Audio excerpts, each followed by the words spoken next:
kita mulai dulu dengan jemaat yang berdoa. Kita lihat ayatnya di Kisah Para Rasul 12 ayat 5. Kisah Rasul 12 ayat 5 bilang begini. Demikianlah Petrus ditahan di dalam penjara. Ini ada satu kejadian ya. Baca sama-sama. Tetapi jemaat dengan tekun mendoakannya kepada Allah. Di sini ada kalimat jemaat tekun mendoakan. Artinya jemaat mula-mula itu adalah jemaat yang berdoa. Waktu ada masalah mereka gak kebingungan. Waktu pemimpinnya ditangkap, mereka gak kebingungan harus berbuat apa. Doa itu menjadi sesuatu yang natural dalam kehidupan mereka. Walaupun polos loh jemaat-jemaat ini. Nanti Anda baca ceritanya lengkap di rumah ya. Kayak saya ceritakan sedikit. Ini jemaat tahu Petrus ditangkap langsung tekun mendoakan. Nah pertanyaan saya, kira-kira doanya apa? Kalau pemimpinnya masuk penjara, terus dengan tekun mendoakan Petrus, kurang lebih doanya apa? Ya pasti Tuhan bebaskan ya si Petrus dari penjara ya kan. Tuhan bebaskan pemimpin kami dari penjara gitu ya. Mereka bersahati, aduh kasihan. Mereka dipimpin oleh belas kasihan karena kenal nih sama Petrus. Mereka doa.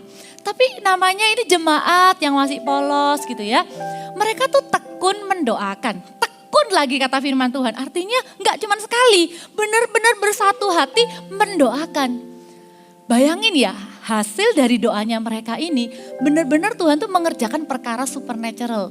Sampai Petrus sendiri tuh gak sadar kalau dia tuh sedang dituntun oleh malaikat keluar dari penjara. Sampai waktu dia sadar, loh saya ini benar-benar keluar dari penjara. Nah Petrus kemudian datang tuh ke tempat di mana jemaat lagi ngumpul doa. Dia ketuk pintu, ada pembantu anak perempuannya yang keluar namanya Rode atau siapa saya lupa. Dia datang terus dia bilang, iya ini saya Petrus gitu. Dia kaget. Karena saking senangnya, dia gak bukakan pintu. Dia masuk ke dalam, bilang sama orang yang lagi berdoa. Petrus di luar, malah dibilang apa? Gak mungkin, kamu ngigau. Gitu ya. Ternyata bener-bener Petrus datang beneran. Saking polosnya, jemaat-jemaat yang tekun mendoakan Petrus ini gak percaya kalau doanya tuh bisa didengar. Kan harusnya waktu dibilang, ada Petrus di luar, yes doaku dijawab gitu kan. Dia kok malah, gak mungkin Petrus keluar, kamu pasti ngigau. Loh gimana sih, wong barusan berdoa dengan tekun doakan Petrus, kok bisa gak percaya Petrusnya muncul. Berapa banyak dari kita tuh juga seperti itu. Kita juga masih belajar kok, gak apa-apa. Kadangkala kita itu mengucapkan kata-kata yang baik di dalam doa. Waktu di dalam doa kita ucapkan iman kita, Tuhan aku percaya sebentar lagi anak saya akan melayani Tuhan gitu ya. Tiba-tiba anaknya bilang, Ma mau pelayanan. Hah masih terlalu kecil siapa yang nganter? Loh gimana sih? Ya, doanya dijawab kok nggak dilakukan. Ataupun yang lain-lain. Kadangkala kita lebih cepat mengucapkan kata-kata yang baik di dalam doa dengan beriman. Tapi waktu kita menerima jawaban doanya kita bingung. Kita lupa apa yang kita doakan. Jangan-jangan apa yang kita alami hari ini adalah apa yang pernah kita doakan di masa-masa kemarin. Cuman saking terlalu lama kita sampai lupa. Tapi dengarkan, Allah yang mendengarkan setiap doa jemaat tidak pernah melupakannya. Kita manusia kadang nyerah. Apalagi kalau itu digenapinya dalam waktu agak lama. Kita bisa lupa. Oh iya ya saya pernah doa ya untuk keselamatannya orang itu. Kita mungkin lupa. Tapi Allah sang pendengar doa tidak pernah lupa. Dan saya percaya doa itu adalah bagian privilege. Bagian privilege apa ya? Bagian yang merupakan sebuah privilege. Sebuah keistimewaan, thank you. Hak istimewa yang diberikan kepada orang percaya. Jadi kita rugi kalau kita tidak berdoa. Kita rugi kalau kita berpikir doa itu hanya khusus untuk volunteer yang mendaftarkan diri di departemen doa. Kita yang rugi. Makanya hari ini firman Tuhan datang kepada kita dengan tema jemaat yang berdoa. Setiap Anda jemaat maupun Anda usia anak muda, usia orang dewasa, ataupun udah usia lanjut, atau mungkin ada yang masih kecil-kecil, dengarkan, Anda bisa berdoa. Kita lihat ya, firman Tuhan, Alkitab, itu mengajarkan tentang Tuhan Yesus sendiri ngajar soal berdoa. Tuhan Yesus ngajar soal berdoa bukan waktu pemuritan intens dengan murid-muridnya. Seperti ngajar soal kamu akan kujadikan penjala manusia, nanti ia anak manusia itu akan menderita. Tuhan tuh ngomongnya cuman ada perkataan-perkataan Tuhan tuh yang eksklusif untuk murid-muridnya. Tapi hal mengenai berdoa Tuhan sampaikan kepada orang banyak. Kita lihat ya di dalam kitab Matius 6 ayat yang kelima. Hal berdoa ini mengajari kita prinsip-prinsip sederhana dalam berdoa. Tuhan Yesus percaya setiap orang yang sudah percaya kepada Tuhan Yesus itu bisa berdoa. Makanya Tuhan Yesus ini bukan ngomong kepada imam-imam, kepada Lewi, atau bahkan kepada murid-murid, atau sekelompok orang tertentu, tapi Tuhan ngajar ke semua orang. Ya, apa itu? Yang ayat yang kelima bilang begini, dan apabila kamu berdoa, janganlah berdoa seperti orang munafik. Mereka suka mengucapkan doanya dengan berdiri di rumah-rumah ibadat dan pada tikungan-tikungan jalan raya supaya mereka dilihat orang. Aku berkata kepadamu sesungguhnya mereka sudah mendapat upahnya.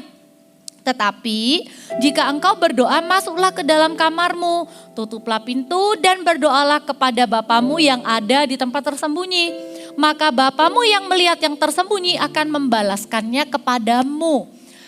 Sebenarnya ini bukan untuk mengatakan doa berarti harus di tempat tersembunyi. Contoh ini dipakai oleh Tuhan karena pada zaman Tuhan Yesus hidup waktu itu, orang-orang itu yang merasa dirinya rohani, itu suka berdoa di depan umum, di pinggir-pinggir jalan. Tujuannya apa? Supaya orang lain itu lihat dan mengakui. Lihat nih, aku orang yang kerohaniannya tinggi. Maka aku berdoa. Nah, Tuhan itu mengembalikan lagi kepada orang banyak prinsip doa. Doa itu bukan ukuran kerohanian seseorang untuk dinilai manusia. Jadi kita tidak boleh menilai orang lain, wah rohaninya Cami ini doanya bagus. Wah doanya panjang, siapa bilang ya rohaninya semakin tinggi doanya semakin panjang. Enggak, karena doa itu bukan ukuran kerohanian. Kenapa dibilang doa tuh enggak perlu dilihat orang, tapi doa kepada Bapa di tempat yang tersembunyi, karena doa itu memang bukan ukuran kerohanian. Jadi enggak boleh nih ada orang yang bilang gini, saya ini enggak bisa doa. Atau kita bilang, enggak lah, aku nih orangnya biasa-biasa. Enggak usah terlalu rohani, enggak bisa berdoa. Atau kita pakai ayat ini jadi alasan, itu loh aku doanya tuh di tempat tersembunyi. Bukan ya, Tuhan bukan bilang kalau doa tuh di tempat tersembunyi doang. Tapi kalau dalam persekutuan bersama, baiklah ada orang yang memimpin doa. Saya berdoa setelah ini yang terjadi di CG adalah, kalau ditanyain siapa yang mau berdoa semuanya rebutan. Bukan semuanya diem. Gak berani berdoa karena merasa gak bisa berdoa. Enggak, Tuhan itu ajarin kita berdoa. Karena doa itu bukan ukuran kerohanian. Kita gak boleh melabel diri sendiri. Saya belum rohani, saya gak berani berdoa. Karena doa bukan ukuran kerohanian. Amin ya. Dan kita lihat ayat selanjutnya dikatakan, lagi pula dalam doamu itu janganlah kamu bertele-tele seperti kebiasaan orang yang gak mengenal Allah. Mereka menyangka bahwa karena banyaknya kata-kata doanya akan dikabulkan. Prinsip yang kedua, doa itu bukan tentang kata-katanya. Jadi gak perlu takut, gak perlu bingung, takut kata-katanya nih gak bagus. Jemaat, Bapak, Ibu, Saudara, waktu kita berdoa, kita tuh sedang ngomong dengan Tuhan. Jadi kita enggak perlu bingung kata-kata kita ini bagus atau enggak. Walaupun ada orang yang mendengarkan kita, tetap bukan mereka yang akan menilai doa kita. yang akan mendengar doa kita itu Tuhan. Bukan tentang bagus atau tidaknya kata-kata kita, tapi tentang hati kita. Walaupun kata-katanya sederhana. Saya berani ngomong gini, karena kita itu selalu tiap Sabtu undang anak-anak untuk pimpin doa buka ibadah. Karena itu ibadahnya mereka, ibadah voltage itu ibadahnya anak-anak. Jadi mereka yang maju. Mereka kalau berdoa itu singkat, padat, jelas. Mereka cuma bilang, Tuhan berkati ibadah ini, semuanya lancar. Gitu, dalam nama Yesus, amin. Tapi saya tahu itu doa ada kuasanya. Mungkin mereka bukan orang yang bisa tengking-tengking. Saya malah kaget kalau anak tengking-tengking. Pasti ini dengar dari papa mamanya di rumah ya. Tiru-tiru orang dewasa, gak ngerti ngomong apa. Berdoa kepada Tuhan tuh tidak membutuhkan kata-kata indah Bapak Ibu Saudara. Jangan bingung. Seperti kita bicara kepada orang, ya tentu saja dengan sopan ya. Enggak yang dengan, hey bro di surga, ya enggak sopan namanya ya. Tetap dengan hormat, tapi juga enggak perlu terlalu takut harus kata-katanya gimana. Karena firman Tuhan yang bilang, bukan dengan panjangnya kata-kata, maka doa itu didengar oleh Tuhan. Saya berdoa, saya berharap firman Tuhan ini memerdekakan setiap kita. Kalau misalnya tiba-tiba kita diminta pimpin doa, minimal di dalam keluarga punya doa makan. Ayo doa, tolong ya, selama ada jemaat Gereja Muar Sharon di sana, tidak boleh ada lempar-lemparan doa. Kamu aja, ya udah kamu aja. Lu lebih rohani, lu kan CGL, lu kan sponsor. Nah, dia coach. Waduh, gak usah. Dia aja, dia belum dia sudah pelayanan 5 tahun. Oh dia pelayanan 10 tahun. Ya ampun. Siapa yang mau doa makan? Kalau bisa semua angkat tangan. Ya tapi juga gak usah nanti yang satu doanya panjang gitu, gak usah. Ya udah sekarang giliran saya ya, besok giliran kamu. Atau hari ini kamu ya, besok saya. Beranikan diri untuk berdoa. Karena setiap doa kita tuh didengar sama Tuhan, bukan basa-basi. Doa makan tuh bukan basa-basi. Doa mau tidur tuh bukan basa-basi. Doa mau perjalanan. Doa itu bukan basa-basi. Walaupun bukan kata-kata yang didengar oleh Tuhan, tapi hati kita tetap doa bukan basa-basi, Bapak Ibu Saudara. Dan lihat ya ayat yang ke-8. Jadi janganlah kamu seperti mereka. Karena Bapamu mengetahui apa yang kamu perlukan sebelum kamu minta kepadanya. Banyak orang bilang gini, lah ya kalau gitu ngapain berdoa, kan Tuhan udah tahu. Apalagi anak-anak ya kalau disuruh berdoa mereka gini, Tuhan kau tahu semuanya, amin. Lah bukan, ayat ini tuh untuk memberikan prinsip ke kita. Bahwa doa tuh bukan ukuran kerohanian yang harus dinilai orang. Doa itu bukan soal kata-kata. Tapi doa itu tentang hubungan dengan Tuhan. Walaupun Tuhan tuh sudah tahu kita tuh maunya apa. Tapi Tuhan tuh seneng. Waktu kita itu datang sama Tuhan ngomong. Ngomong kita tuh mau apa. Bahkan ya doa itu gak selalu tentang permintaan. Doa itu bisa tentang cerita. Tuhan, aku takut. Tuhan, aku khawatir. Tuhan, aku jatuh cinta. Pokoknya semua yang kita alami waktu kita berdoa bukan kegiatan agamawi. Semua yang berhubungan dengan Tuhan, Anda harus ingat Bapak Ibu, yang Tuhan inginkan dari hidup kita adalah sebuah hubungan, relationship.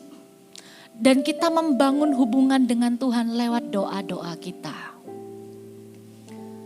Walaupun Bapak sudah tahu kok kita mau ngomong apa.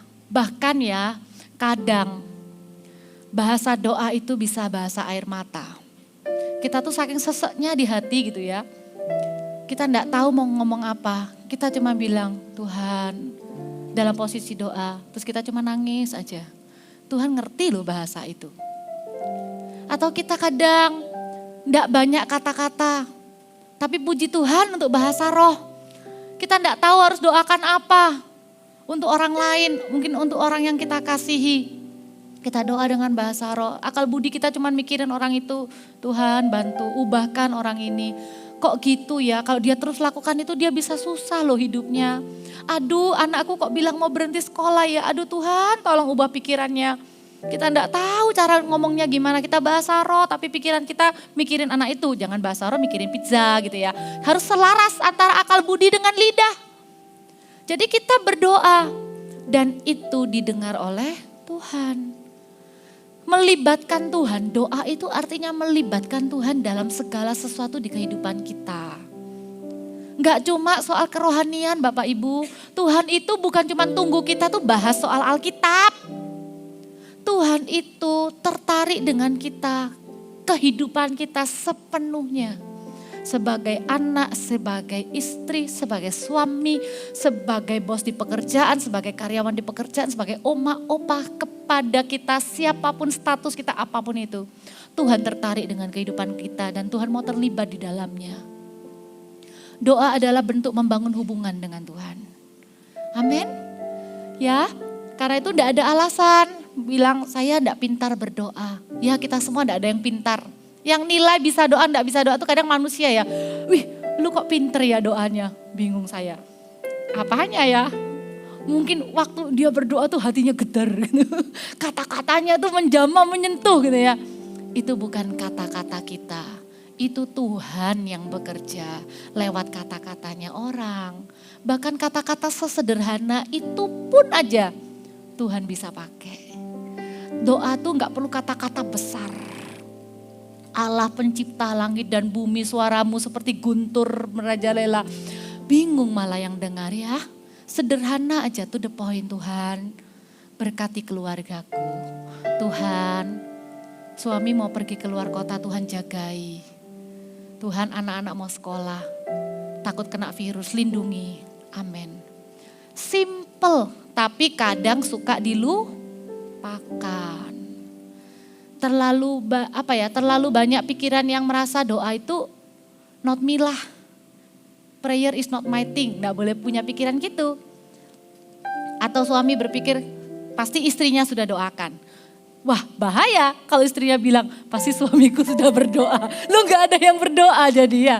Jadi kita bisa ya bangun kehidupan doa masing-masing. Ambil komitmen menjadi jemaat yang berdoa. Amin. Sederhana. Setelah itu Tuhan mengajarkan tuh di ayat-ayat selanjutnya. Dari ayat 9 sampai 13. Itu dikatakan begini. Karena itu berdoalah demikian. Kemudian kita kenal dengan namanya doa Bapa kami. Doa Bapa kami ini saya percaya bukan dimaksudkan untuk kita itu enggak kreatif. Kita enggak boleh mengucapkan kata doa lain. Tapi ini boleh menjadi guidance. Kalau kita enggak tahu mau berdoa apa, ya udah doa Bapa kami, tapi jangan sampai kehilangan maknanya. Tuhan itu mau kita doa dari hati, bukan hafalan. Kalau kita cuma ngomong sebuah doa tanpa kita meresapi kata-katanya, tapi kita cuma sekedar melakukannya tanpa berpikir dan tanpa merasakannya, maka itu bukan doa, itu namanya pengulangan aja, repetition, atau bisa dibilang setel mesin aja dengan kalimat yang sama diulang-ulang. Bukan itu yang Tuhan inginkan, Tuhan ingin sebuah hubungan. Tapi dari prinsip sini, dari prinsip apa yang Tuhan ajarkan ini kita bisa ambil ternyata doa itu lengkap ya. Ternyata ada 3 dimensi doa ya. Kalau kita mau doa, kita bisa ingat doa Bapa kami ini mengajarkan kita 3 dimensi doa.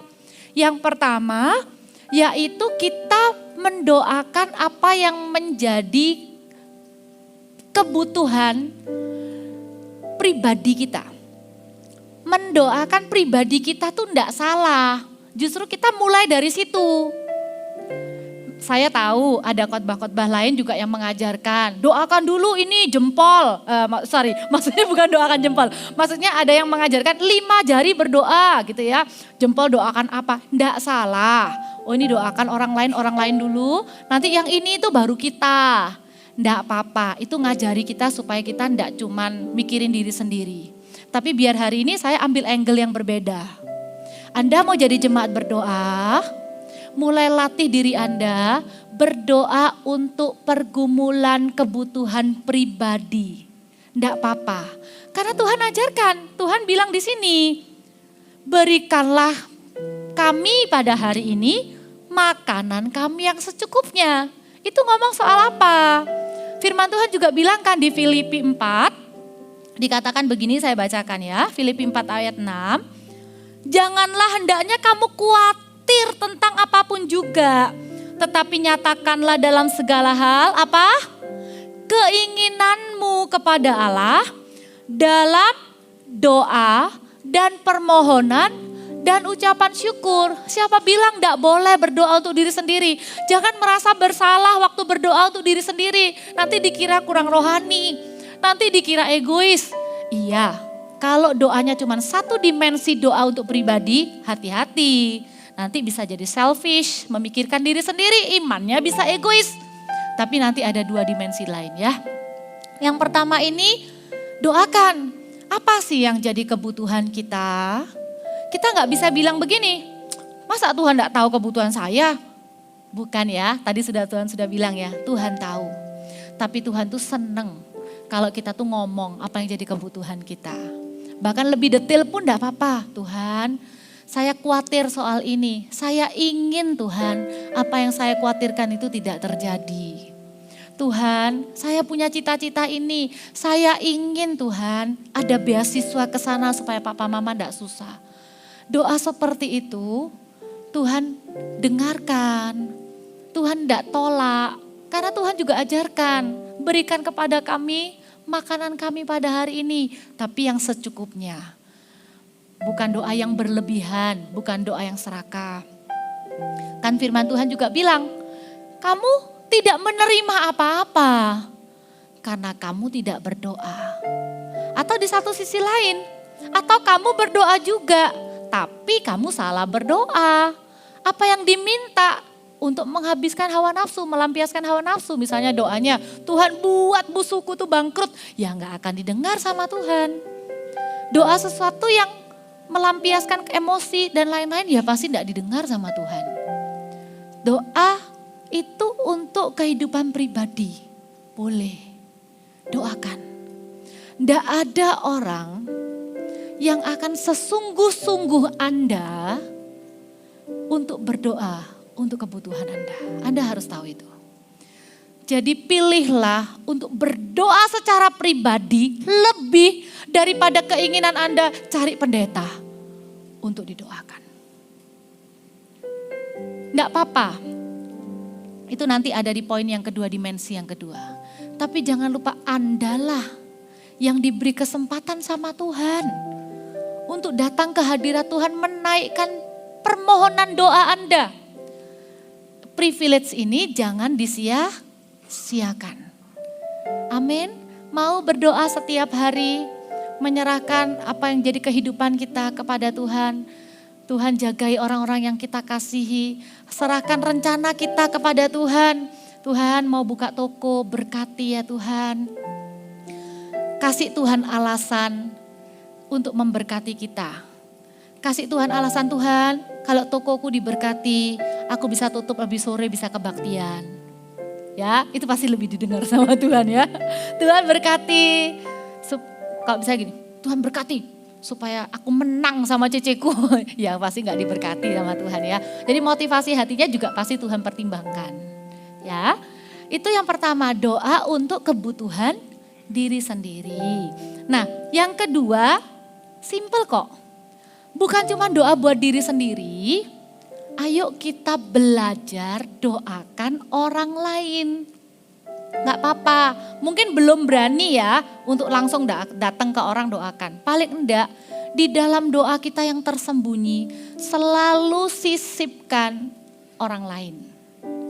Saya juga ajari kepada anak-anak ya, kepada anak-anak maupun anak saya sendiri, setiap kali berdoa, pasti yang namanya anak tuh doanya mikirnya diri sendiri, kepengen ini, kepengen itu. Selalu kita ajarkan masukkan doa untuk orang lain. Kalau firman Tuhan, itu selalu kalimat pertama Tuhan tentang doa kepada murid-muridnya, itu di ayat sebelumnya di Matius 5, itu ada lagi begini. Kasihilah musuhmu dan berdoalah bagi mereka yang menganiaya kamu. Jadi kalimat pertamanya Tuhan mengajar berdoa kepada orang banyak adalah mendoakan musuh. Nah, di doa Bapa kami itu juga sama, yaitu begini, ampunilah kesalahan kami seperti kami pun mengampuni orang yang bersalah kepada kami. Waktu kita bilang begitu, kita tuh sedang bilang gini sama Tuhan, Tuhan, it's okay, I forgive them. Jadi kita tuh sedang ngomong sama Tuhan untuk orang lain.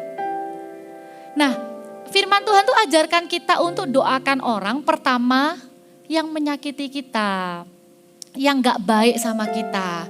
Itu number one priority to be pray for. Ya, jadi orang yang perlu kita doakan tuh justru malah bukan orang yang kita kasihi, karena itu otomatis sebenarnya tanpa disuruh pun kita bisa langsung doakan. Tapi Tuhan ajarkan jangan lupa doakan orang yang menyakiti kita. Sekarang saya tanya, gampang atau enggak doakan orang yang menyakiti kita? Enggak. Kenapa kok Tuhan mau kita doakan orang yang nyebelin dalam hidup kita? Karena Tuhan itu mau jaga hati kita. Tuhan tuh punya urusan sendiri kok dengan orang yang menjahati kita. Tapi urusan Tuhan adalah dengan kita.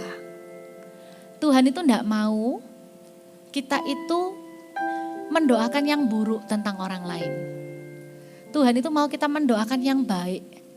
Supaya apa? Tuhan punya alasan untuk berkati kita. Waktu kita mendoakan orang lain yang menjahati kita, kita tuh sedang menabur kebaikan, membalas kejahatan dengan kebaikan, menabur bara api di atas kepalanya. Orang itu tidak akan tahan.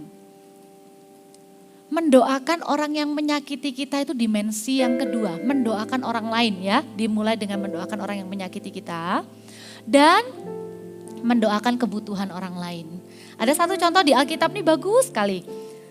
Di Kolose 4 ayat 12 dikatakan begini. Salam dari Epafras. Siapa pula ini orang ya?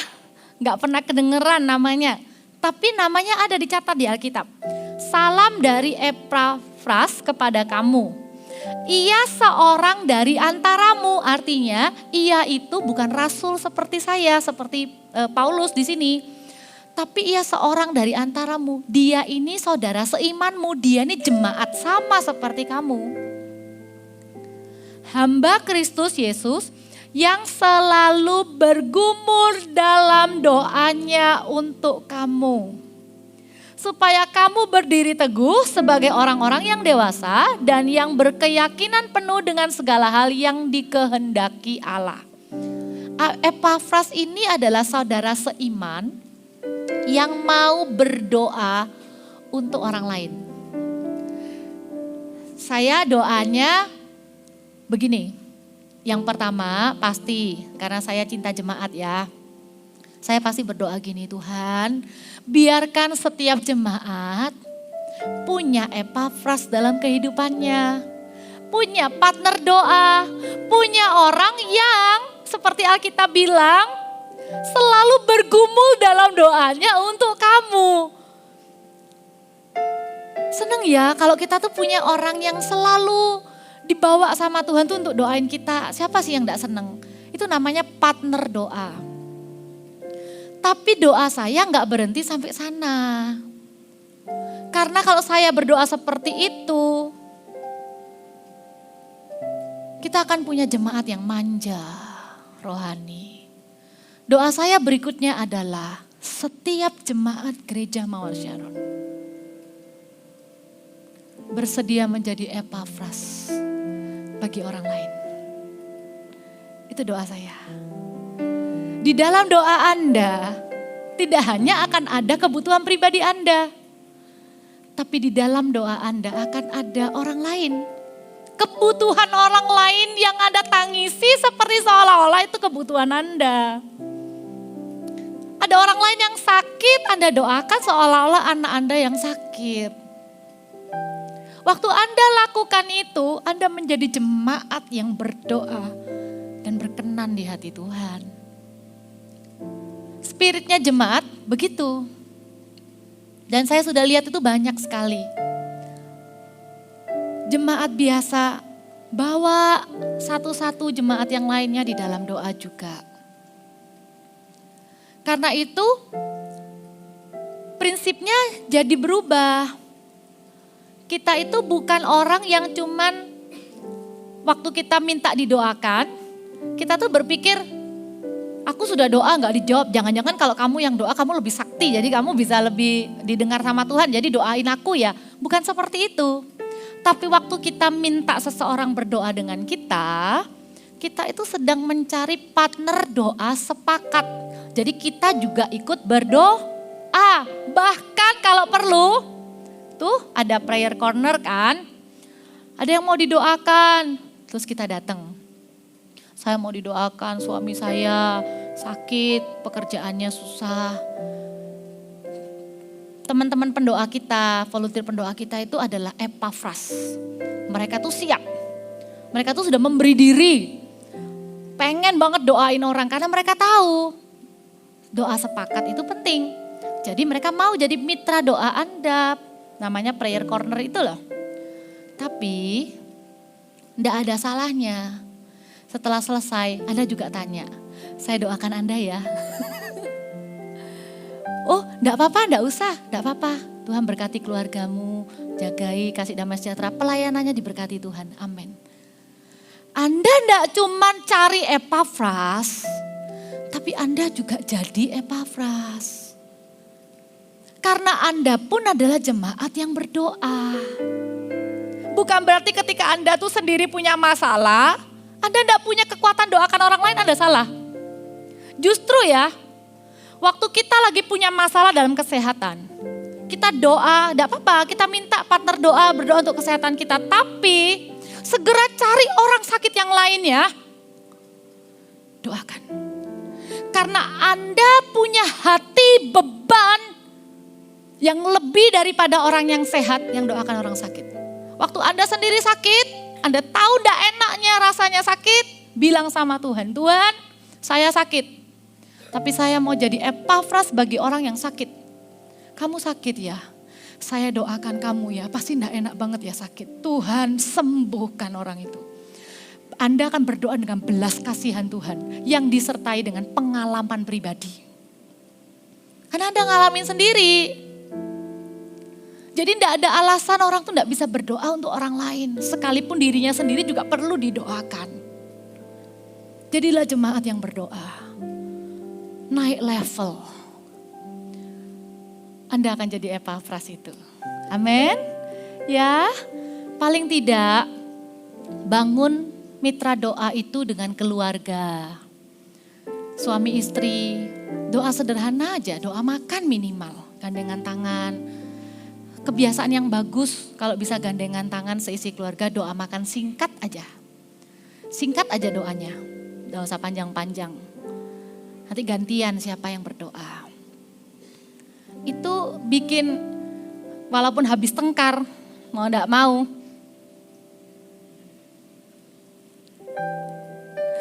Kuasa sepakat itu akan jagain kita. Anak lagi kesel, habis minta gak diturutin, jengkel sama kita. Tahu waktunya doa makan. Mau gak mau. Itu jadi sebuah kebiasaan yang baik. Walaupun kesel, tapi ketika tangan ini saling berdoa, Tuhan Yesus kami mau makan. Hati ini langsung, ya Tuhan. Kita ini bersatu lagi gitu loh di dalam doa. Mau? Ya? Kalau yang mulai pacaran, gak usah. Nanti aja kalau udah nikah, gak usah pakai alasan jadi gandengan ya. Cari alasan pegang-pegangan. Kata pendetanya suruh doa. Doanya harus gandeng tangan. Itu untuk yang sudah menikah. Kalau pacaran gak usah ya. Doa dulu aja sendiri, bangun mesbah sendiri-sendiri. Nanti waktu udah ketemu pasangan, doa itu bukan sesuatu yang tabu. Sesuatu yang awkward. Sesuatu yang kayak aneh gitu loh dilakukan di rumah tuh rasanya. Karena apa? Karena salah konsepnya. Karena berpikir doa itu tentang kerohanian. Papa disuruh doa, mamanya diceples. Memang harusnya ya, maaf saya bapak-bapak ya, harusnya bapak-bapak yang pimpin doa. Ya, doa makan, nanti enggak apa-apa gantian besoknya istrinya. Enggak apa-apa, enggak usah panjang-panjang, doa sederhana, Tuhan berkati makanan kami, amin. Sudah sesimpel itu, Tuhan berkati mama dan anak-anak, amin. Sudah, kalau memang enggak bisa berkata-kata panjang, tapi berdoalah. Amin. Amin bapak-bapak. Ya, nanti papa-papa belajar pimpin doa ya. Belum terlalu terlambat. Enggak ada culture itu di keluarga kita. Mulailah. Anda akan lihat hal yang baik akan terjadi. Enggak ada ruginya kok. Kenapa enggak hak istimewa itu kita pakai gitu ya. Jadi keluarga sepakat doa. Ada aja lah, pasti ada aja lah topik doa. Papa besok mau meeting, ya doakan papa. Mama mau ke pasar, besok biar pasarnya enggak rame. Ya udah doa. Ada aja ya, anaknya mau main. Enggak akan ada habis-habisnya kok.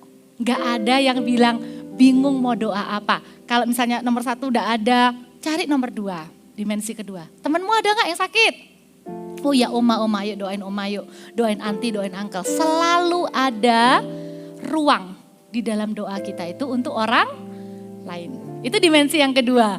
Amin. Ya, dan dimensi yang ketiga adalah doa bagi pekerjaan Tuhan. Saya mau tambahkan bagian yang ketiga ini karena sebenarnya ternyata ada di doa Bapa kami. Cuman kadang orang itu langsung mengucapkan tapi tanpa mengerti maknanya. Di doa Bapa kami itu ada kalimat ini. Bapa kami yang di surga, dikuduskanlah namamu. Apa berikutnya? Datanglah kerajaanmu, jadilah kehendakmu. Ini adalah bagian di mana kita sebagai jemaat Tuhan juga bisa ambil bagian di dalam mendoakan pekerjaan Tuhan. Saya percaya dimensi yang ketiga ini kalau mulai diadopsi di rumah-rumah, keluarga Anda akan mengalami pemakaian Tuhan. Anda akan benar-benar jadi berkat, bukan cuma buat keluarga lain, tapi bisa sampai bangsa-bangsa juga. Melalui doa minimal. Melalui doa minimal ya. Di ayat yang ke Kolose tadi, kita kalau tadi ayat 12 ini mundur ke ayat 2 dan 3-nya. Kolose 4 ayat 2 dan 3. Ayat 2 tadi Paulus bilang bertekunlah dalam doa. Dan dalam pada itu berjagalah sambil mengucap syukur. Artinya doa ya untuk kamu sendiri gitu ya. Nah tapi ayat yang ketiga Paulus bilang begini. Berdoalah juga untuk kami. Supaya Allah membuka pintu untuk pemberitaan kami. Sehingga kami dapat berbicara tentang rahasia Kristus yang karenanya aku dipenjarakan.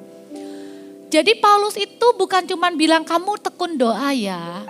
Paulus itu memohon, meminta kepada jemaat untuk mendoakan pekerjaan Tuhan yang ia lakukan. Anda akan temukan nanti ya, di surat-surat yang lain, di Tesalonika, pasti ada kalimat doakan kami. Biarkan hari ini saya mewakili setiap hamba-hamba Tuhan yang sedang melakukan pekerjaan Tuhan. Doakan kami. Doakan kami. Doakan pemimpin-pemimpin rohani Anda. Doakan gereja Tuhan. Doakan pemimpin gereja Bapak Ibu Gembala. Doakan setiap pemimpin yang Tuhan taruh di hati Anda. Doakan perintisan gereja yang sedang kita lakukan. Mungkin kita secara tidak sengaja lihat, ting, di sela-sela kita lihat shopping, tiba-tiba muncul, ting, ada CG di mana. Doakan yang singkat aja Tuhan. Minta supaya perintisan di tempat ini lancar. Tidak ditentang, supaya Injil bisa diberitakan di sana, gereja bisa berdiri di sana.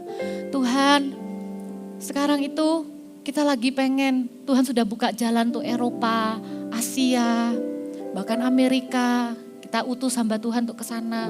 Tuhan berkati. Tuhan, selalu sediakan ruang di hati Anda dan keluarga Anda untuk pekerjaan Tuhan. Karena itu akan mendatangkan pengurapan dan kasih karunia dalam kehidupan Anda.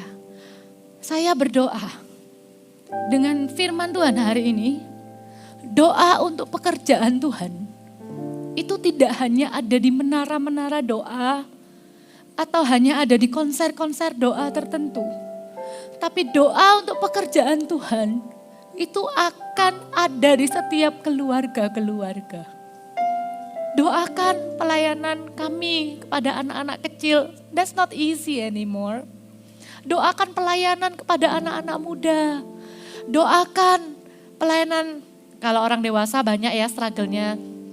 Doakan setiap CGL, mereka juga manusia biasa. Kadang mereka juga buat kesalahan. Doakan, kita lagi serius pengen setiap orang tua di gereja kita sebelum menutup usia bisa melayani Tuhan sampai akhir. Doakan supaya Tuhan kirimkan pekerja-pekerja. Tuayan itu banyak. Orang-orang yang melayani Tuhan juga kirimkan. Waktu Anda berdoa, Anda akan punya hati Tuhan. Anda tidak akan menjadi jemaat yang hanya sekedar aktif dan rajin datang ibadah. Doa akan membawa Anda ke satu tempat di mana Tuhan kehendaki untuk Anda. Doa akan memimpin Anda untuk melayani. Doa akan membuka kesempatan untuk Anda dan keluarga Anda yang Anda tidak pernah pikirkan sebelumnya. Berdoalah untuk pekerjaan Tuhan. Kenalilah gereja Anda ini. Kalau Anda mungkin jemaat baru, Anda perlu kenal kami. Anda perlu tahu apa yang kami tangisi di dalam doa kami. Anda perlu tahu kenapa gereja ini berdiri, kenapa gereja ini ada. Kalau cuman mau mengikuti keinginan dan kenyamanan, jemaat yang kita sudah punya ini sudah cukup banyak dan tidak ada selesainya untuk dilayani. Tapi kalau mata kami memandang kepada kerinduan hati Tuhan yang tidak menginginkan seorang pun binasa, maka gereja ini adalah gereja yang terus melakukan amanat agung. Ditentang, dilarang, ada masalah. Masalah itu tidak pernah menghentikan pekerjaan Tuhan. Semakin ditekan, semakin kita akan kuat melangkah. Dan apa yang membuat kami bertahan sampai hari ini adalah karena doa dari jemaat. Kalau Anda jemaat baru, mari bergabung menjadi keluarga rohani di tempat ini. Kenali detak jantung gereja Tuhan di tempat ini. Kerinduan hati Roh Kudus melalui gereja ini. Doakan pekerjaan Tuhan di tempat ini. Amin. Mau ya? Anda kalau pengen kenal, ayo gabung di CG-nya. Kita itu rindu banget, antusias banget. Kita tuh tahu setiap orang itu tidak dipanggil cuman jadi jemaat setia. Tapi setiap orang tuh dipanggil untuk menjadi berkat. Bahkan sampai ke bangsa-bangsa. Tuhan bilang terlalu sedikit bagimu hanya untuk menjadi memelihara umat. Terlalu sedikit untuk jadi jemaat biasa. Ikutin prosesnya di CG, kenali rumah Tuhan di tempat ini, hati Tuhan untuk kita apa. Nanti dibaptis ya buat yang belum, ikut MSJ, bahkan ikut melayani. Kalau sudah ikut MSJ, ikut melayani Tuhan. Anda akan bertumbuh, Anda akan mengalami indahnya dipakai Tuhan bersama dengan keluarga. Amin ya. Kita sungguh-sungguh rindu. Api doa itu ada di setiap pribadi-pribadi. Dan api doa itu juga ada di dalam setiap keluarga-keluarga.